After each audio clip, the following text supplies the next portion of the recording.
introduce Aki Missions, a commitment to show an unfiltered view of the before, during, and after of key events live as it happens, to defend the First Amendment using our rights of a free press, and to amplify the voices of underrepresented individuals including Black, Indigenous, persons of color, and the LGBTQIA+ community.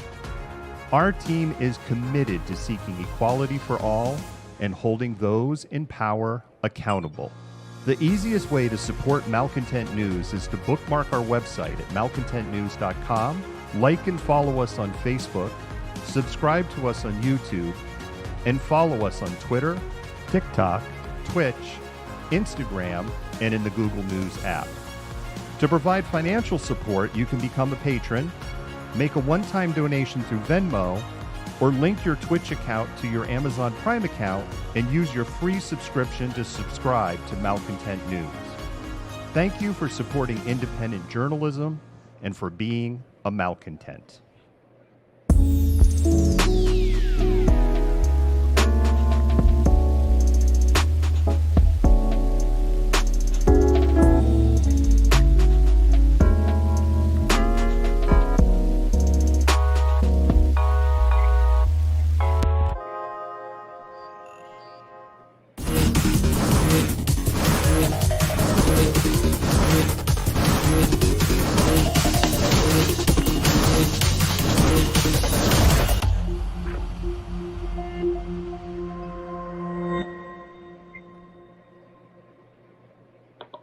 Good evening, malcontents. My name is David. I am the Malcontent, and welcome to another episode of Malcontentment Happy Hour. Today is Monday, April 26, 2021.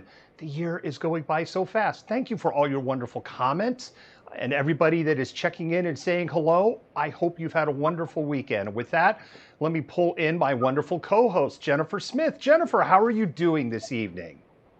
I'm doing pretty good, although I feel like the top of my head is still cut off, which is not like, maybe that's a little bit better. Okay. We're just going to roll with it. It's okay. Yeah. I'm doing all right. How are you? I'm well. Jennifer, did you have a good weekend? I did. It was really busy, but I got a lot of stuff done, so I'm all right with that. And the weather wasn't like as terrible as I expected. Yeah, Saturday was kind of gross, but Sunday was serviceable. And so Sunday afternoon actually wasn't all that bad. Although I wasn't feeling great on Sunday. I spent most of the day asleep. Oh, wow. So wow. I don't know. I feel like I got a little touch of something. So, and on the subject of a touch of something, we had some breaking news on our website. Yeah. It was just lucky or unlucky timing. Went and looked at the King County dashboard for the COVID numbers, and they had just updated it for today, and it's not good. 226 cases per 100,000, 5.2 hospitalizations per 100,000, 1.4% mortality rate. What does that mean? That means if the state was deciding today, we would go back to phase 2. We have to be under 200 cases per 100,000 and under 5 hospitalizations per 100,000. We are well past those metrics. The numbers have been going the wrong way for the last 2 weeks. Yeah. So again, how do we mitigate this? And then how do we keep up with the ever evolving strains of COVID that are going to come out of this? Yeah, the word is, in talking to some of the hospital districts and some of our contacts, 40% of those hospitalized now are under 40 years old. Most of them are infected with the B117 variant, which is a lot nastier than the variant that was the main variant 6 months ago. There's 484 patients in hospitals statewide with COVID. That's the highest it's been since January of 2021. King County is not alone in probably going backwards. Snohomish County is no better. Next evaluation comes on May 2nd. That seems like a long ways away given the rate we're going. It does. I was hopeful that if people kind of tried to do the right things, that maybe we could get the case number I know like the hospitalization number is a tailing indicator, so there was no way that we were going to get that under 5. I knew that number was going to go up, but if we could get the case numbers to go in the other way, but that just doesn't seem the case. Please get vaccinated, wear a Yes. mask, resist the rush to get back to normal. Jennifer, I could hear your screams all the way from Kirkland after the Rick Santorum video came out today. Yeah, after you sent it to me, it was like, hold on, let me plug my ears while you scream into the void. Yeah, so Rick Santorum really went on this kind of like pro-colonial, pro-religious, borderline white supremacist rant that was now kind of becoming a problem for him and CNN. He's under fire tonight with calls for him to be fired by CNN. He made statements of thinly veiled white nationalism. He was very much what we would call pro-settler or pro-settler colonization. And he said there was no Native American culture within American culture. And he said that when people settled, there was really nothing here. So I know you have a clip, and I'm going to let you play that before I get all ranty. That was based on Judeo-Christian principles. I say Judeo-Christian, the Mosaic Laws, 10 Commandments, and the teachings of Jesus Christ, the morals and teachings of Jesus Christ. That's what our founding documents are based upon. It's in our DNA. You know, if you think of other countries like Italy and Greece and China and Turkey and places like that, they've all sort of changed over time. I mean, they've been there for millennia in many cases. And their culture has sort of evolved over time. But not us. We came here and created a blank slate. We birthed a nation from nothing. I mean, there's nothing here. I mean, yes, we have Native Americans, but candidly, that there isn't much Native American culture in American culture. It was born of the people who came here pursuing religious liberty. Hallelujah! Holy shit! I know what my favorite thing is, David. Remember, we're only in chit chats. Think of it as like, because I know you could just go for the next 55 minutes, but go. My favorite thing in the world is white nationalism guised as fervent religiosity. And when has static culture ever been a good thing? So you're just going to be like, oh, our culture really hasn't changed, and we're going to be American, like, exceptionalist. But we haven't really, like, we're just going to disregard all of the advancements that have been made, all of the contributions Native peoples made to American culture. A lot of the government system is modeled after that of the Iroquois Confederacy. Like, Jesus, I'm not going to swear. But my God, that man is an idiot. You know what? Society hasn't changed, and yet Jennifer, my wife, is a doctor, and nobody has broken down the doors to come burn her at the stake for being a witch. I'm just, not that, or hang her, I should say. We never burned anyone at the stake. Let's get our American history right. Hang her, because nobody was burned at the stake in the United States for being a witch. So I want to get my history right if we're going to criticize somebody for their histories. By the way, Rick, if you ever enjoyed a bowl of grits, you're eating Cherokee food. I'm just putting it out there. All right. I'm going to rein it in. He wasn't the only one. That was like, let me open up my mouth and see how far I can get a shoe in. Larry Kudlow is backpedaling tonight, Jennifer, saying that people can't take a joke. He ran with a fake news story out of Daily Mail. Daily Mail quoted a University of Michigan study about how eliminating beef production would help significantly with greenhouse gases. And then the writers at the Daily Mail then made this big jump leaping of conclusions that the Biden administration supports this and they're going to ban beef, when there was nothing the Biden administration has ever said about it, nor any connection. And then Kudlow goes on this rant. So get ready. You can throw back a plant-based beer with your grilled Brussels sprouts and wave your American flag.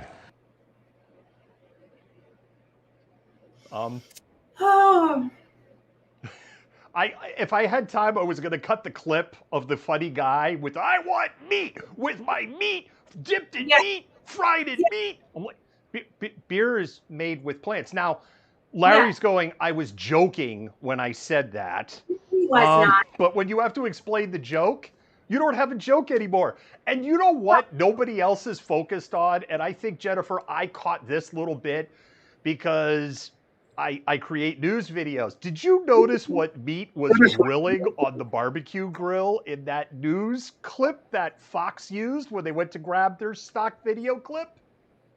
It looked like mushrooms. It was chicken. It sure as hell wasn't beef. I couldn't tell. I don't have my glasses on. So it was chicken. And I don't know about you, I like grilled Brussels sprouts. So I do too. I ate that for lunch today, actually. Holy shit!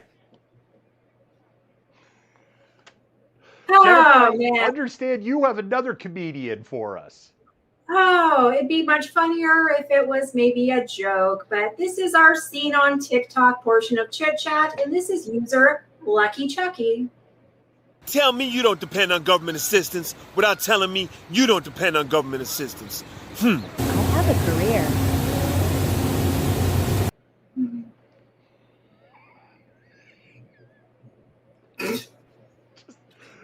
Just go.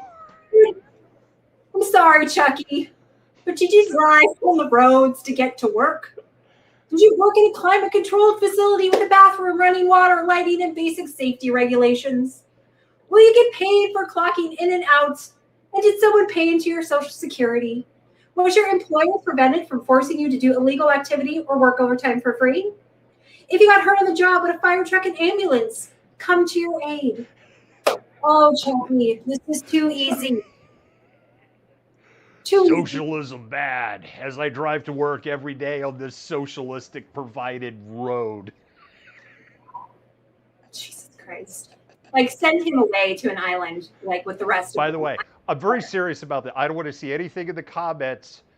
One thing I will say, I don't want anybody nailing him in the comments with I have a career as an hourly employee. I purposely wanted to call that out. I do not shame him because he's an hourly employee. You can shame him because he doesn't understand how public assistant works. The other thing, Jennifer, of course, is we don't know how many tax breaks, government subsidies, or whatever else the business that he works at gets. So he very well could be a major benefactor of. Exactly. Sometimes are you ready for the land acknowledgement? And let's get this show truly started. Let's do it. Let's do it. Let's do it.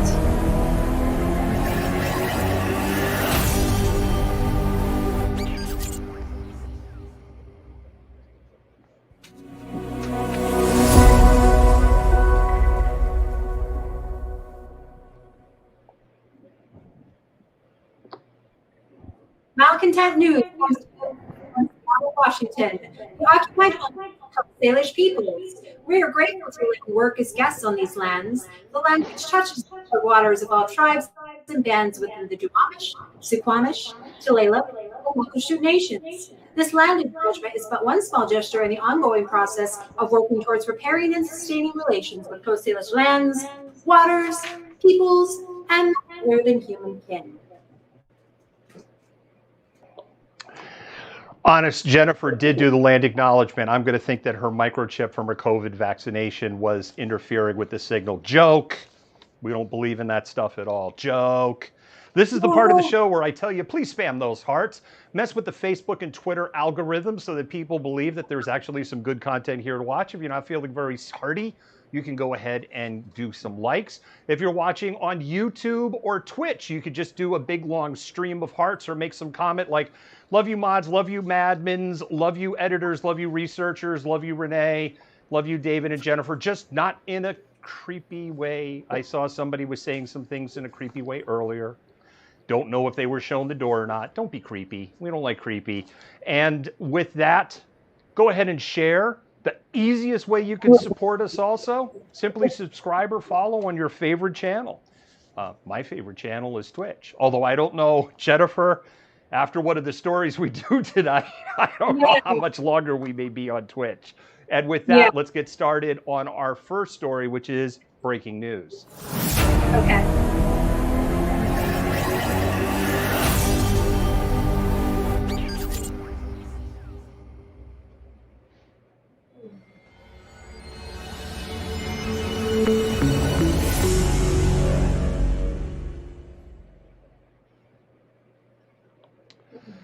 right, our first story takes us to Seattle, Washington. It is breaking news. Earlier today, Divest SPD, their researchers and reporters over there, coupling on to work done by Crosscut and coupling on to some work that we did very early in January, has tentatively identified all 6 officers who were allegedly in Washington, D.C. on January 6th during the insurrection.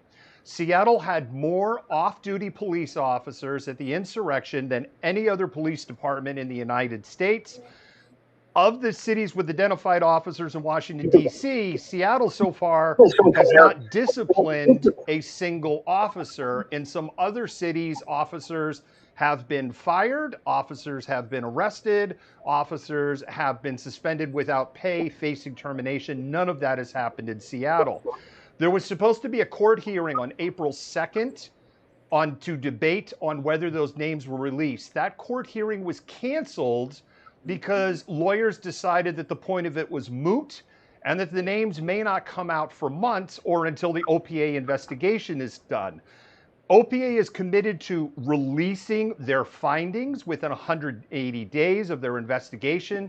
So we should be hearing things in June or July. Let's go through the names of the alleged attendees of the insurrection and a little bit about their backgrounds. First of all, we have Scotty Bach. He's an acting lieutenant from October 2020 through, Jennifer, this is kind of interesting, through January 6, 2021. He was demoted to sergeant on January 7th. Wow. Huh. He's currently under investigation with the OPA for 3 different incidents, including being potentially at the insurrection on the 6th. Wow. Sergeant and Canine Officer Jacob Brisky. He is the subject of multiple use of force complaints. There have been over $550,000 in lawsuits against the city due to his direct actions. One of those resulted in a $269,000 settlement to Ramel Bradford for wrongful arrest in 2008. And he's a canine officer. Oh, please let me do the next one. Please. I know, yes, you can do Love American Style. Go ahead. So Alexander Everett and Caitlin Rochelle were previously identified by a number of outlets, including us. They're a married couple. They started with SPD in 2017, married in December 2020, going to Washington, D.C. to hear Trump speak and potentially participate in the insurrection was their honeymoon, David. Both are suspended with pay, and both were reported by coworkers for their attendance. They're the most interesting one because fellow police officers reported them at being at the insurrection. We know that the federal prosecutors have over 440 arrests. They say they're going to break over 500. Mm-hmm. It's interesting that their own officers came forward and said, and I find it also interesting that we're getting into May and the feds have taken no action and the city has taken no action. Yeah, absolutely. Jason Marchione. He works with Caitlin Rochelle. They're co-workers. They're out of the same precinct. They work the same shift. 45% of the use of force complaints that have been lodged against Jason have been by Black people. Big shocker, right? Kind of, yeah. So then we have Michael Settle, who is the acting sergeant detective specializing in human trafficking. Little is known about him, but he's been on the Vice Squad since 2011. So for a minute, he's been there. Yeah, there's not like OPA complaints against him. There's not a lot of use of force complaints. There is really not a lot of paper trail behind. And again, all of these are alleged, have to stress that. However, the research that's gone into this is pretty solid. The other thing I want to say, and no, we're not platforming cops. There is a presumption of innocence here. Yes. And part of them saying that is so we don't get sued.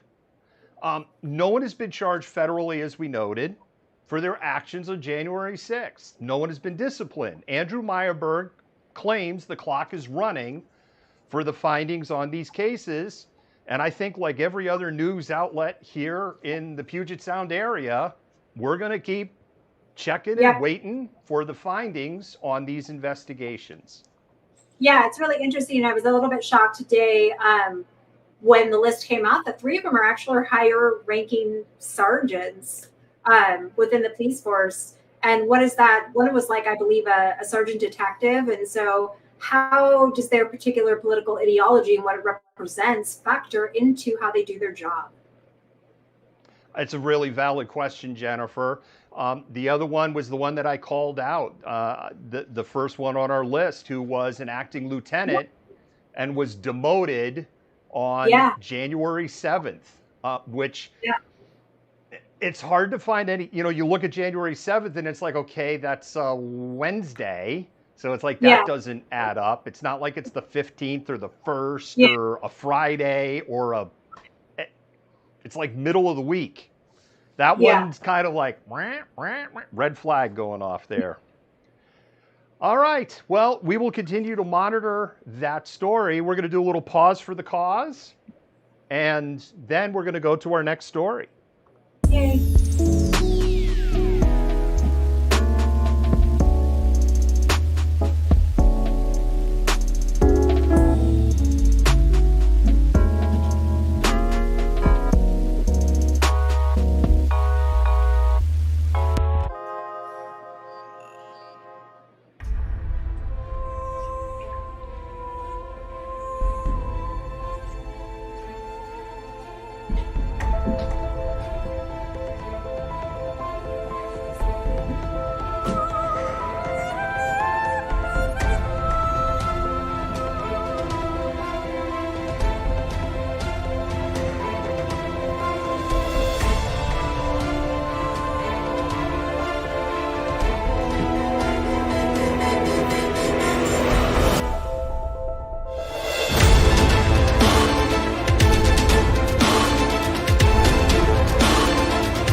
This is the time I want to remind everybody, go ahead and spam those hearts. Spam those hearts, let everybody know there's great content here. And on the subject of great content, Jennifer, why don't you go ahead, and this is your part of the show. Yeah, so last Thursday, we actually sat down with Seattle mayoral candidate Lorena Gonzalez. Of course, Gonzalez is currently on the Seattle City Council and running for the seat that will be left vacated by Jenny Durkin. And so we asked her the same questions we've been asking every candidate so far and had a really nice conversation. So I hope you guys really pay close attention to what she has to say and what all of the candidates have to say, and that you enjoy the interview. And one thing I'd just like to add is that we are making this available with the comment section running, so you'll be able to comment and share and discuss as we go through this interview. Hi, Malcontents. This is Jennifer, and I'm here today with Lorena Gonzalez. She is running for Seattle mayor. Hey, Lorena, how are you doing today? I'm doing great, Jennifer. Thanks for having me. Well, thank you so much for being here with us and being willing to share your platform with our audience. Can I ask you what inspired you to run for mayor? You know, I get that question a lot. It's an important question. Listen, I'm running for mayor of Seattle because I really believe in this city. I love the city of Seattle, and I know many people, including many of your listeners and watchers, do as well. I have spent most of my life working through many challenges. I first started as a migrant farm worker out in central Washington, where at the young age of 8 years old, I earned my first paycheck picking cherries in orchards in central Washington state and living in migrant farm labor camps. And I worked my way through that to eventually becoming a civil rights attorney here in the city of Seattle, representing women, families, children, and people in all sorts of civil rights cases, including in police brutality and racial discrimination cases across the state. And so for me, I want to be able to build on that work, on the work that I've been doing on the city council for the last 7 years, to really deliver on this civil rights moment, to make sure that we're producing equitable community safety. And I also want to address issues of deep poverty and inequity in our city that are largely on racial lines. We live in a tale of two cities in many ways. And I think my unique lived experience and the fact that I'm still not benefiting from incredible wealth will serve the people well, particularly those working families and workers in our city who continue to be left out of our economy and who unfortunately end up entering into a cycle of poverty and homelessness. And I believe my record and my experience on the city council to deliver on big, bold, progressive ideas is exactly what this city needs in the next mayor as we come out of COVID and as we look at an equitable economic recovery. And I think that's an excellent segue into our first question. Seattle is facing an ongoing crisis related to unhomed peoples. Washington State experienced a 6.2% increase in homelessness during 2019-2020, and King County spends over $1 billion per year in public and private investment in support of approximately 12,500 houseless people with very disappointing results. If you are elected mayor of Seattle, how would you address this crisis? And how do you think your plan would provide aid in resolving this crisis, both in the short and in the long term? Because this issue is so controversial, I think it's important to really start from a place of acknowledging where we have common ground.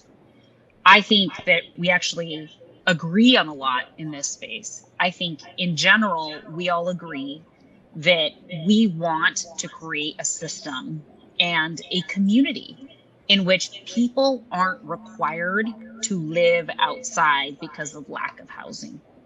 We want to be able to use our parks as parks. We want to be able to use our sidewalks as sidewalks, and we want to be able to use other public spaces for their intended use. And we don't want people suffering needlessly in our streets. So I think, the reality is there are a lot of interventions, a lot of solutions, a lot of ideas that work. Permanent supportive housing, transitional housing, rapid rehousing, increasing non-congregate shelter options for people that'll meet their needs, and providing people with mental, behavioral, and substance use disorder treatment and services and healthcare that is linguistically, culturally appropriate is what we know works, and it's what we keep doing.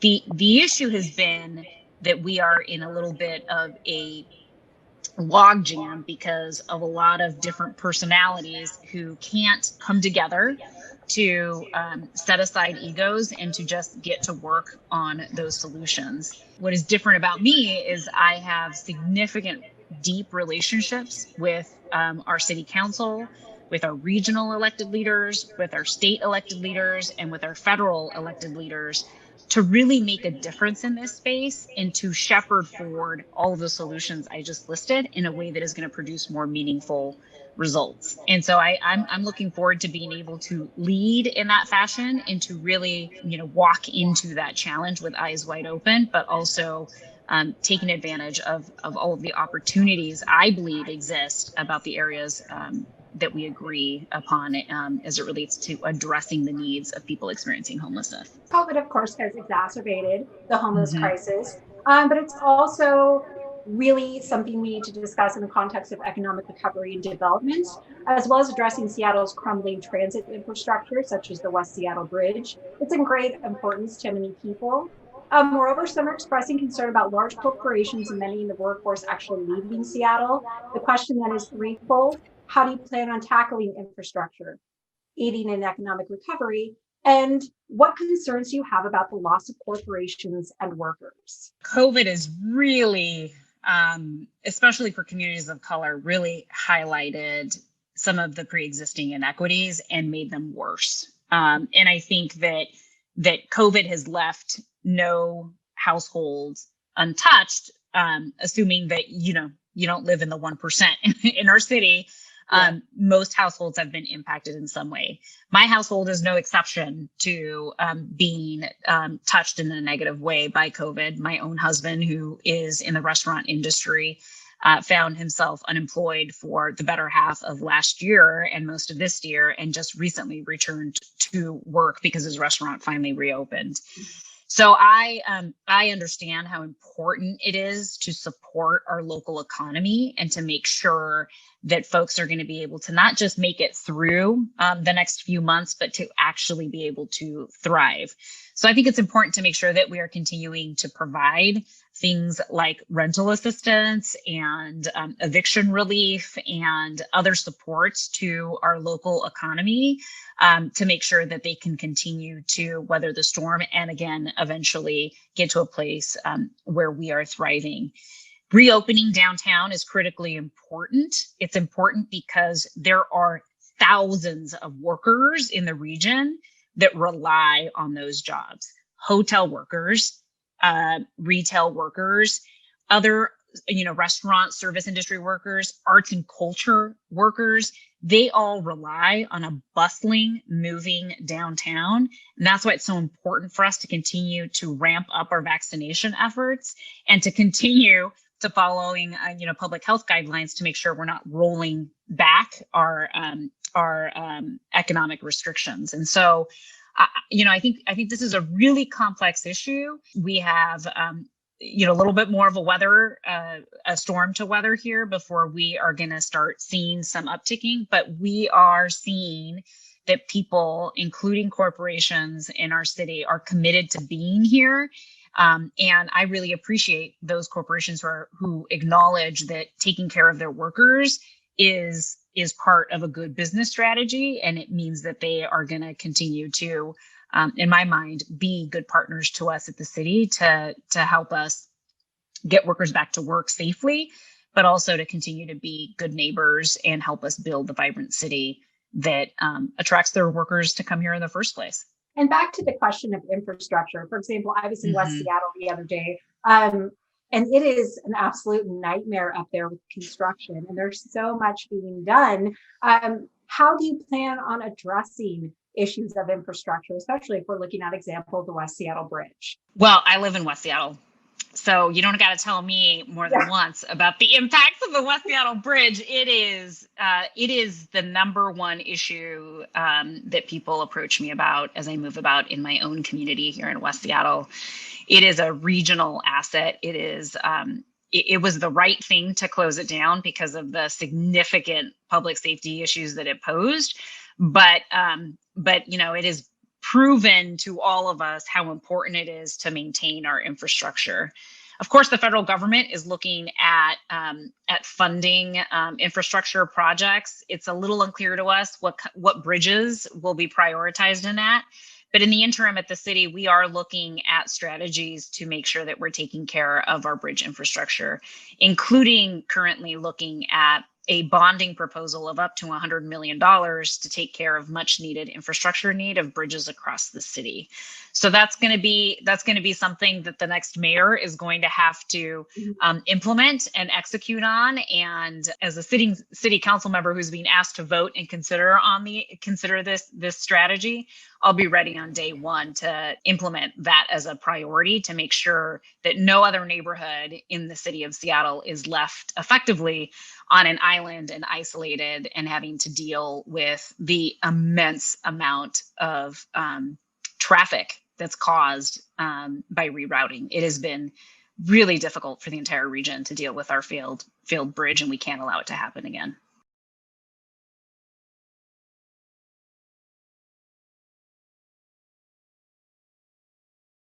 to plug my microphone back in.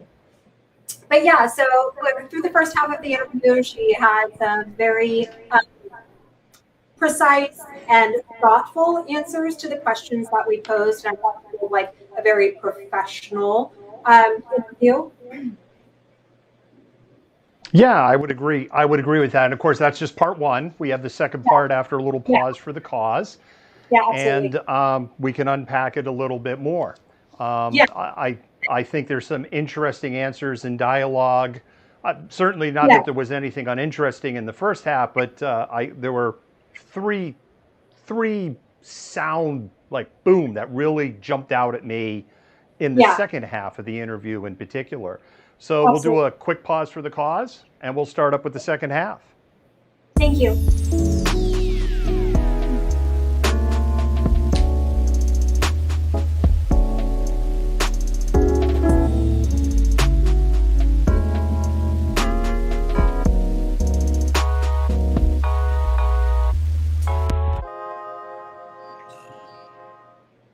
Hi Malcontents, I'm David, the Malcontent, and I'd like to talk to you for a moment about supporting independent media. When you support us, you help us bring the before, during, and after.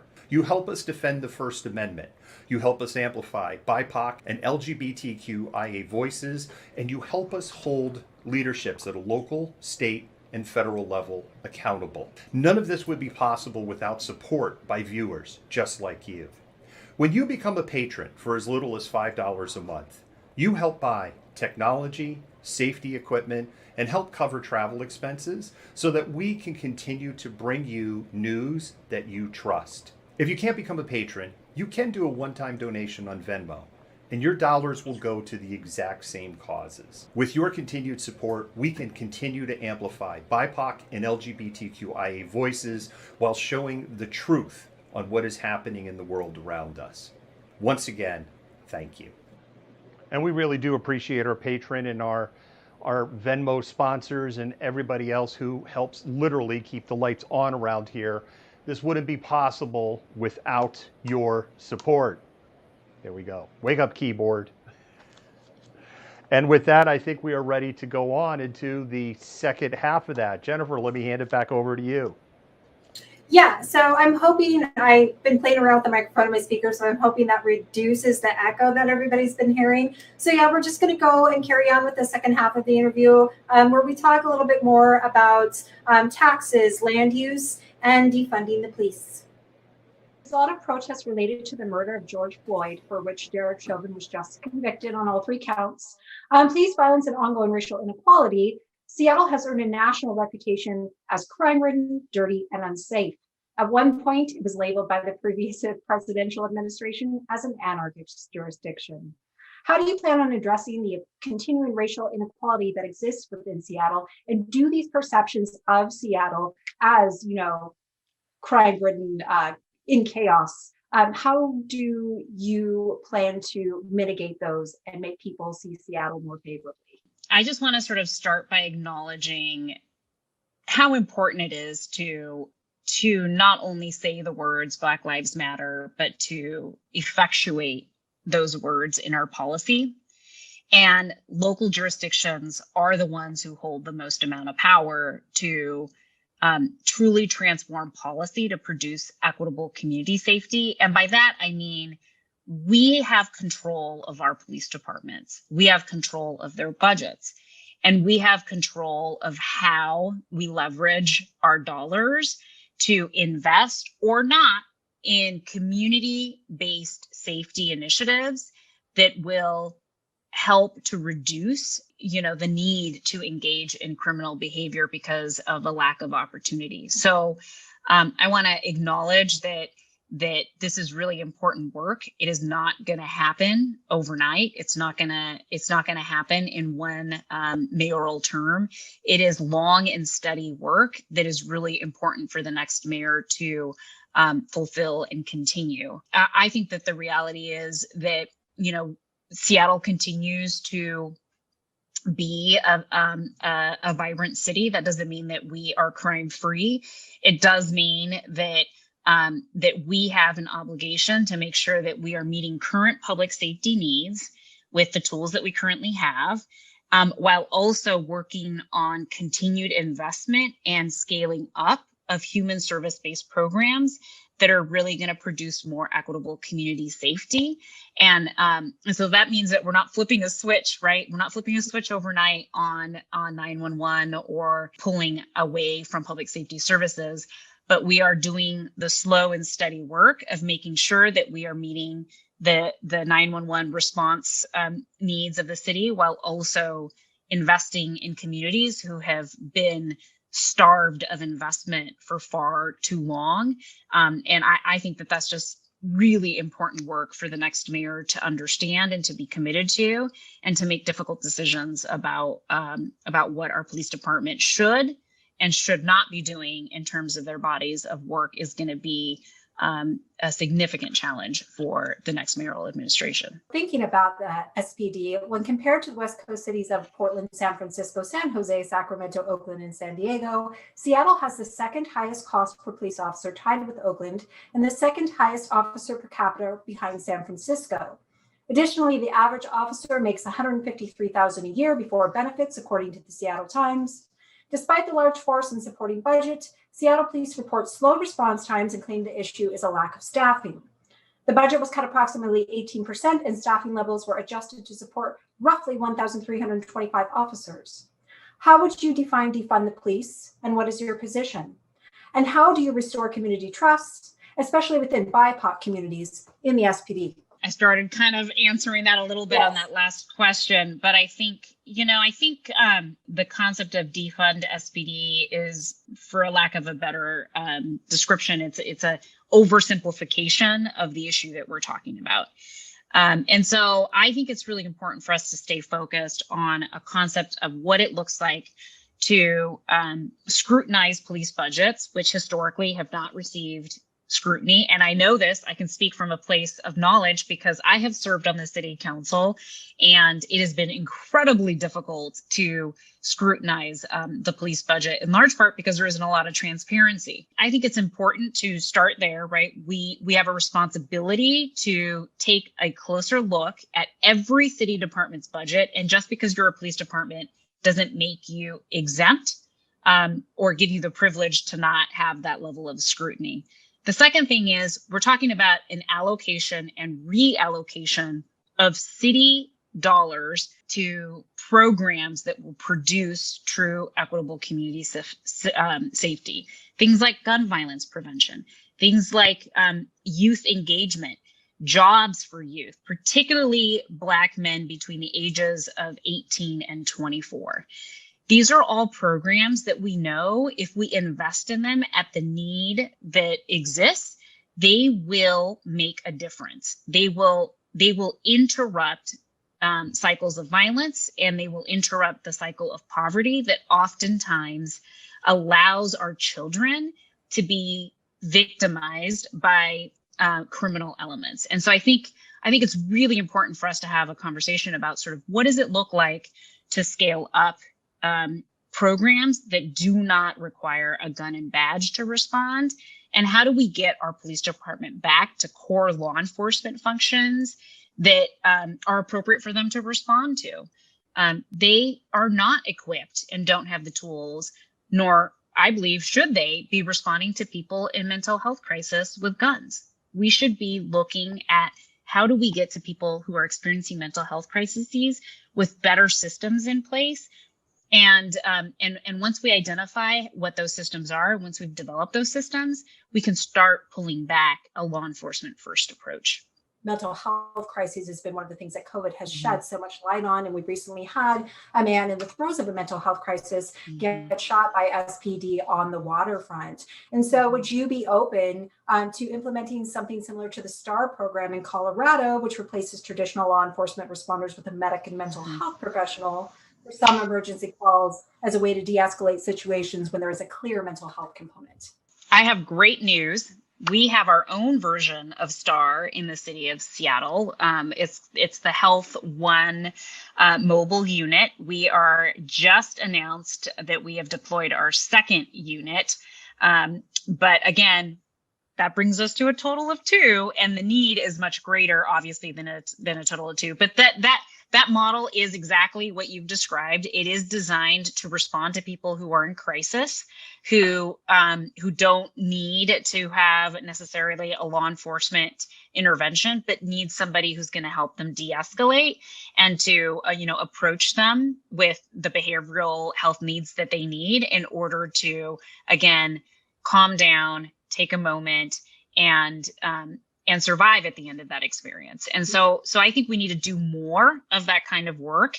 We need to take that to scale so that we are actually seeing good outcomes for the people who are experiencing mental health crisis. Obviously, somebody ultimately dying, being killed as a result of being in a mental health crisis, I think we can all agree that that is not the outcome we want to see. I don't think police officers want that outcome, and I don't think anyone else in the city wants that outcome as a result of that interaction. So shifting directions a little bit, I want to talk about land use in Seattle. 80% of Seattle's land that is zoned for housing is zoned for single family housing. Over the last 5 years, most of the new construction has been centered in the 12% that supports high density housing. Developers and builders focused on small footprint properties with minimal parking and luxury appointments. Housing affordability is a major problem for Seattle, which you already referenced earlier. Do you support changing zoning rules for ADUs and more dense construction to alleviate the housing crisis? And what changes do you support? Let's start with the fact that Seattle, as progressive as we are, is not immune from the vestiges of racial discrimination in our land use policies. And in fact, we still have de facto redlining across our city, and it shows up in the fact that we have effectively banned multifamily housing in a vast majority of the city. Exclusionary zoning laws, like those laws that exist in the city of Seattle, have a direct connection to redlining laws. And so I think it's really important for the next mayor, and I'd be committed to doing this, to finally reforming our exclusionary zoning laws to allow for increased development capacity in every neighborhood across the city. We need more housing choices. And we, as people of color in the city, we deserve an opportunity to be able to live in a neighborhood of our choice. And that determination, I shouldn't be excluded from living in a neighborhood by virtue of the fact that I have historically lacked access to wealth and capital and financing to be able to get into a home. Currently, right now, I think we can all agree it is way too expensive for anyone. In my neighborhood, it costs $850,000 to get a small 3-bedroom house. Wow. And that is just not okay. And we have to allow for affordable housing development to occur in areas that aren't just restricted to urban villages. Everybody has a responsibility to do their part. We all should be absorbing development capacity, and we are way far behind the nation as it relates to this kind of reform. Even President Joe Biden has put as part of his platform the need to radically reform and abolish exclusionary zoning laws, and I couldn't agree with him more. So Seattle has a reputation of having high taxes compared to other Washington city. A number of initiatives have added incremental taxes to fund transit, homeless programs, education, and the general fund. These taxes are small on paper, 0.1%, for example, but most of these taxes are regressive due to Washington state's tax structure. Will you pledge no new taxes on the citizens of Seattle? I cannot make that pledge. I can make a pledge that I do believe in progressive revenue taxation. I have been a longtime supporter of progressive revenue taxation, and do believe that there are people and corporations in the city who can afford to pay more in taxes in the city of Seattle. And so I think that it's important for us to acknowledge that not all residents of the city are created equal. And we have to be able to craft any future progressive revenue to acknowledge that fact and to try to, the greatest extent possible, hold harmless our lowest income residents in the city so that we are not exacerbating the realities of our regressive tax system in the city of Seattle. Our tax code is upside down in the state. We have made some progress in the state legislature this year, which I'm really excited to see, the capital gains tax in particular.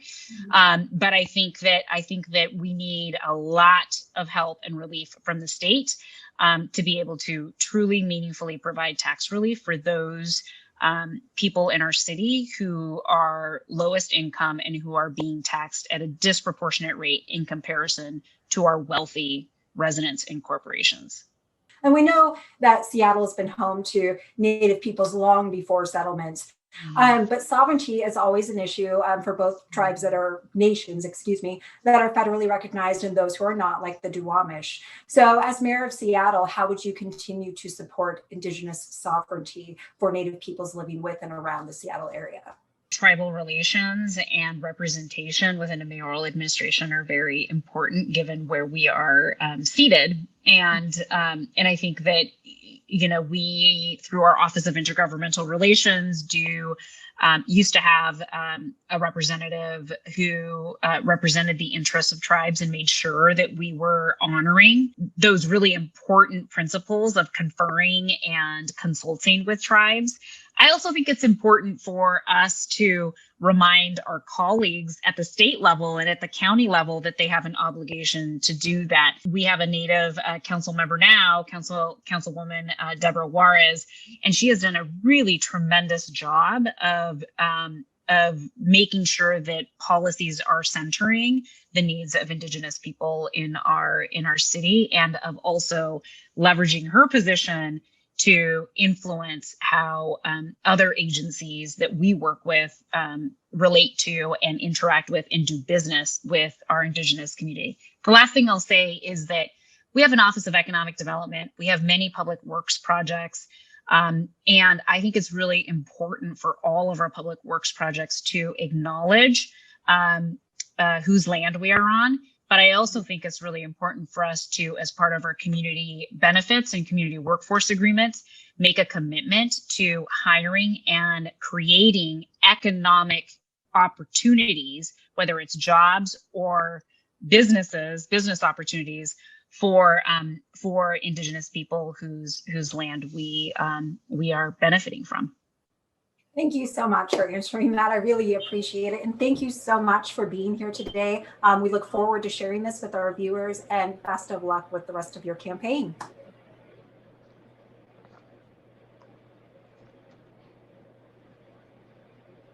Hi, Jennifer.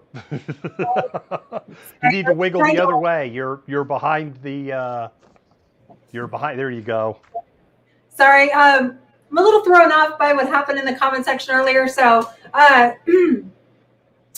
I was watching the interview on my phone to try and avoid any of the echo. But yeah, there are some interesting things that she discussed in the second half of the interview that I thought we talked about a little bit after the interview that we thought were particularly interesting, especially in the context of defunding. So I'm going to let you take that a little bit. Yeah, something that jumped out a couple of things that jumped out at me was her candidness on the problem, which we have speculated on with negotiating with the Seattle Police Department. Yeah. And a lack of transparency with the department. Nikita Oliver, who is running for City Council ninth seat, which is a seat at large, hinted at that, didn't say it as bluntly as Lorena Gonzalez did, but hinted at that challenge. I know contract is coming up for negotiation. Any candidate that is going to become mayor is going to have a big challenge in that space. That was one thing that really jumped out at me. I was not aware that Seattle has a program similar to STAR in place, that there are two individuals or units that are dedicated to that. It's nowhere near enough. One of the things I saw blowing up in the comments was, how do I contact them instead of the police? Who decides if they show up? One thing I will say, which doesn't tie directly into the Lorena Gonzalez's interview, I was talking to a city councilor here in Kirkland Kirkland has been trying to hire a unarmed mental health full-time officer to go to mental health calls where an armed officer is not really required. That position has been open for a year, and they have only had one qualified applicant in a year. So they haven't even had enough applicants to do an interview loop to hire someone, which is an interesting challenge. And I don't know if Seattle's going to face that similar challenge. Yeah, no, and I mean, that's a really interesting point. I was completely unaware that there was a program in Seattle similar to STAR. But yeah, one or two is definitely not enough to address issues related to mental health and the number of mental health, or at least phone calls, 911 calls, where there is a clear mental health component. So yeah, but that's an interesting fact that you bring up about not having enough candidates who are willing to take on this kind of job. And I'm sure that there's, the fact that it's potentially a safety risk, is potentially unstable hours. There's a lot of variables, I'm sure, that factor into people not wanting to potentially take on these positions, but it's such a much needed thing right now that I'm hoping we can garner some more support for it and get more, more people involved. So what will happen next is full transcript of the interview will be up tomorrow. It'll be in a story format. We have a next round that we're starting to do outreach on of candidates. So we've got kind of a round two. We have 3 or 4 people that we are targeting.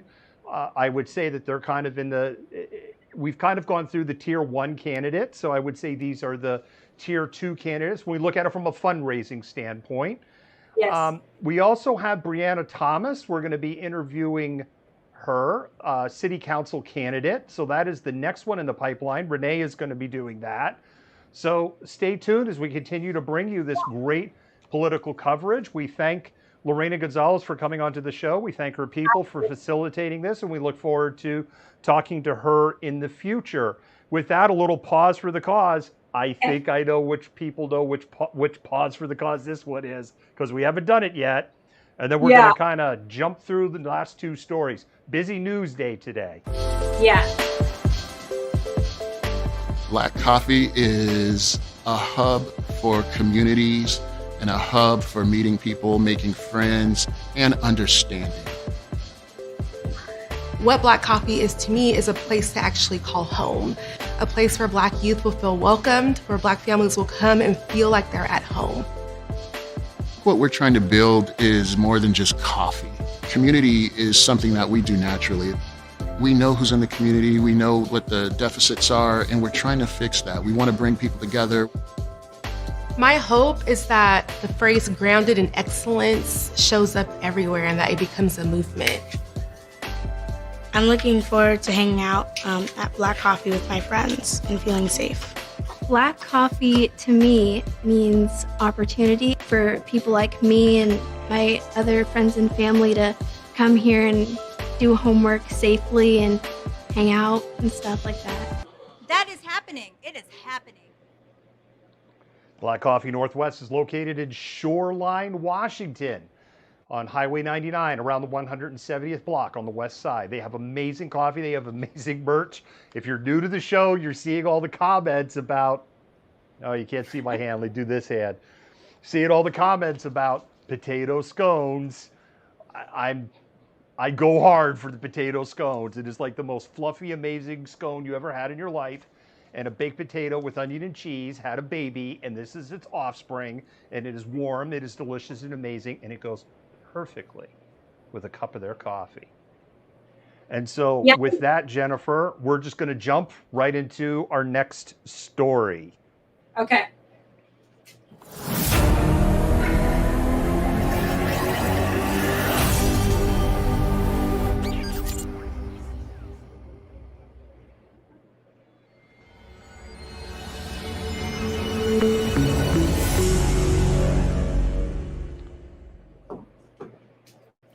This is an exclusive story you're only going to see on Malcontent News. Hopefully you'll see Malcontent News on Twitch come Wednesday. If not, if we're not on Twitch, you know what happened. Some of the political right didn't take the Derek Chauvin verdict very well. Although by polls and other statistics went out there, it was a small yet very noisy minority that felt that things didn't go the way they wanted. Steve Oatley of PT News, aka Freight Broker, went off the air in frustration after the verdict, as did some other right-wing streamers, news services, but that's not the real story. Malcontents brought this to our attention about Twitch user USC Trojans 117. By the way, this story is on our website on malcontentnews.com. You can go to malcontentnews.com, and there is more to the story than what we're going to cover here tonight. On that PT News on Twitch, in the comment section, like what we have over here, fired off a series of racist and race-tinged posts. And I have some sampling in my show notes here on some things that they had to say. Now, you might be going, well, what's the big deal? USD Trojans 117 has the right to say whatever they want to do. And I would generally agree with that as a major advocate for the First Amendment. They did it from their Twitch employee account. That's right. This person is an employee of Twitch. Twitch is owned by Amazon. Amazon bought Twitch in 2014. So they were commenting with their official employee account, which makes this a different situation. Comments include the ubiquitous All Lives Matter. Oh, protests in Chicago where white people get killed every day in all caps. The rioters are going to riot irregardless of the verdict. Yeah, open quotes, let's see about those peaceful protesters, close quotes. Now, that's just kind of scratching the surface. There's more. If you go to the web mods admins, you drop the link over in the comments to that story. I know Boomer did a Fast Five for us on that story earlier today. You got to remember, these comments were made from their employee account, not their personal account. We reached out to Amazon and Twitch multiple times for comments, showed them what was said, and basically we're going to go with the story on air with this. We're going to shop it to other news organizations. We're looking for a comment. You could read this on our website. If there's one story I would say, boost, amplify, share, get the word out. This is the story that I'm asking you to amplify.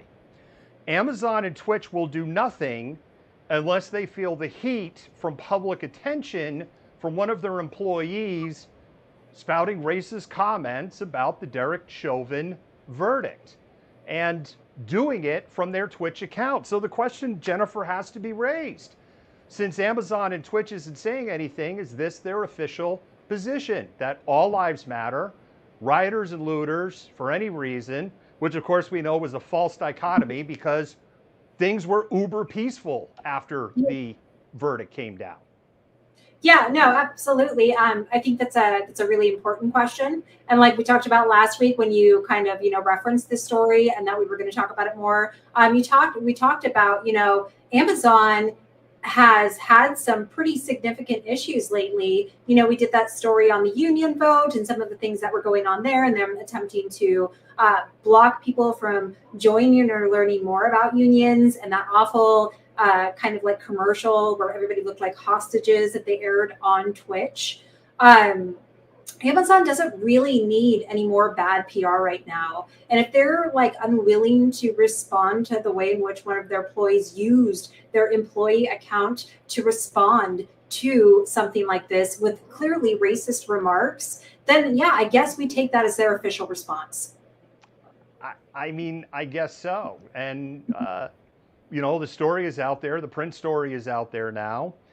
So we're going to do one more outreach, but I have started reaching out to some other media outlets to see if we can turn up the volume on this like we did in Marysville and get some real action for this to happen, or at least just get a statement from Amazon or Twitch or both to say, yeah, we fully support this guy.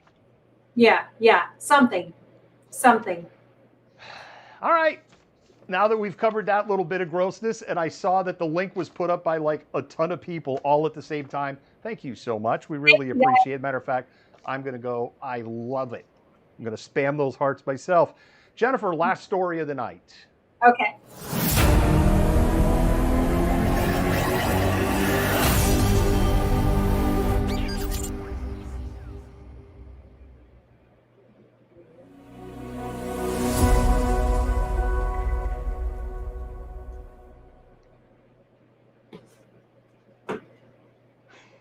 Jennifer, I purposely, ironically, chose a picture of beef brisket just for Larry Kudlow on this story. That was for you. They're taking our. Did you see the Epicurious thing that people are losing their shit over? Hallelujah! Holy shit! Have you seen? So Epicurious put out a tweet today, and I put something on their website. They amplified it on their Twitter account, going, "We're not doing beef recipes anymore. Nothing against people that eat meat. Nothing against beef. We just feel it's a sustainability issue. People lost their collective shit over it." And then Epicurious goes, "Oh, and by the way, if you go back and look, we haven't published a beef recipe in over a year, and none of you idiots cared for the last year." Yeah, exactly. You know. Nobody went, "Where's the beef?" Yeah.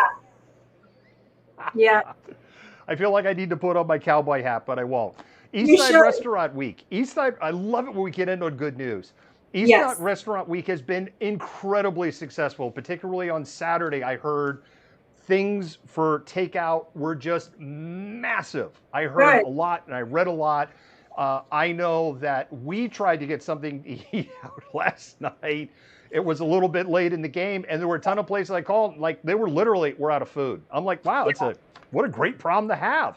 Yeah, so it's been extended for tomorrow. BIPOC and women-owned restaurants for tomorrow. The entire east side of restaurants are participating. There is no such thing as this restaurant. You can go to any restaurant on the east side.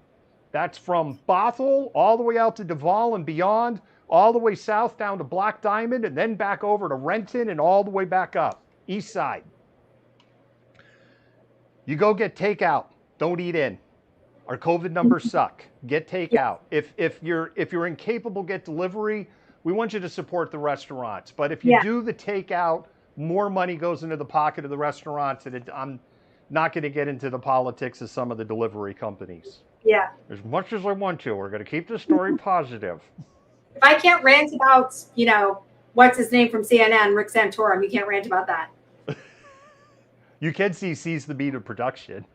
Seize the means of productions. There you go. There we go. You got to take a picture of your meal. You got to put it on the socials. You can put it on Twitter, Facebook, or Instagram. It's got to be public. If you don't have a public, they can't see it. And you got to use the hashtag EastsideEats. Just as it sounds. Good luck. Somebody who posts tomorrow that they ate at a Black, Indigenous, person of color, or woman-owned restaurant with that hashtag EastsideEats and their picture is going to win a $500 gift card because of the generosity of the business community in supporting this action. So it's a great cause. You help restaurants. And here's the other thing. Like I'm not rolling in dough, but what I've been doing is to support, I've gotten lunch at a couple of places. Like I could swing $10, $15. Let me get lunch, take a picture of my lunch, call it good. Yeah. Supporting a restaurant, getting it to go, not eating in, and getting my crack at Eastside Eats. If you're like, I don't know where to go. Mods, admins, can you tell them where to go? No, don't tell them that. Drop the link over there. There's a link on the news site for Eastside Eats. Somebody can go over to the website, drop the link. We have a list of restaurants from Renton to Bothell, out to Issaquah, all around. There's a whole, and that is an incomplete list. But if you're looking for some inspiration, you can pull from that list. And Jennifer, I'm going to put a plug in specifically for Bell Pastry because they do wonderful work for the community. They support the Hmong flower growers. They're in Bellevue. They were on the show. So I'm going to call out Bell Pastry as women-owned and BIPOC owned. Nice. That's a twofer. Nice. I'm done.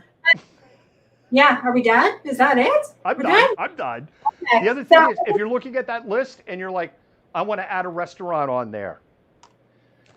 There's the email address, tips@malcontentment.com. You could send an email to tips@malcontentment.com, subject line like Eastside Eats or Eastside Restaurant Week or Eastside something, and all I need, name of the restaurant in the city. Please don't just give me the name of the restaurant, because then I got to go look it up, and that's a lot of work. I need the name in the city, and it's got to be on the east side. Sorry, folks, no Linwood, no Seattle, no. I can't do that. We're supporting the east side. If you get it to me tonight up till about 9 in the morning, we'll go ahead and add the list. We'll do an update, and we'll actually move that to the top story. Jennifer, for a crazy news day, I think we did darn good for an hour and 6 minutes. Can I say something real quick? Say something real quick. Okay, so I just want to thank everybody, the mods and everybody in the comments who addressed the issue earlier. I happened to fall upon the comments about me made by someone in the comment thread that were not that were pretty misogynistic, and it kind of threw me off a little bit for the rest of the show, because that's what that kind of stuff is meant to do. So I just want to thank all of you who jumped in and kind of quashed that. Yeah, there's no room for this. Jennifer is amazing, and she's brilliant, and she's smart, and you don't need to be making comments like that. And I also appreciate the community for jumping in, as Jennifer and I are up here trying to run a legitimate news organization with 20 people behind us. Yeah, so thanks again, everyone. All right, Jennifer, I'm sorry that happened, but we're going to shake it off. And yes. Wednesday. Yes, we'll be back all right. Wednesday. Good night, Malcontents. Good night, Jennifer. I will see you all on Wednesday. Bye. Malcontent News is a team of journalists, activists, and researchers with 3 key missions. A commitment to show an unfiltered view of the before, during, and after of key events, live, as it happens. To defend the First Amendment using our rights of a free press. And to amplify the voices of underrepresented individuals, including Black, Indigenous, persons of color, and the LGBTQIA+ community. Our team is committed to seeking equality for all and holding those in power accountable. The easiest way to support Malcontent News is to bookmark our website at malcontentnews.com, like and follow us on Facebook, subscribe to us on YouTube, and follow us on Twitter, TikTok, Twitch, Instagram, and in the Google News app. To provide financial support, you can become a patron, make a one-time donation through Venmo, or link your Twitch account to your Amazon Prime account and use your free subscription to subscribe to Malcontent News. Thank you for supporting independent journalism and for being a malcontent.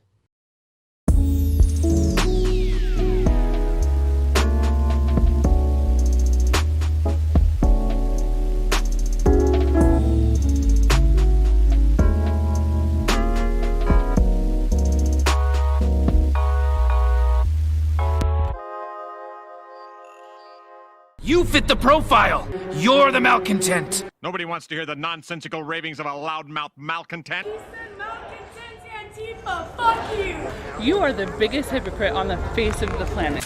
I say that you're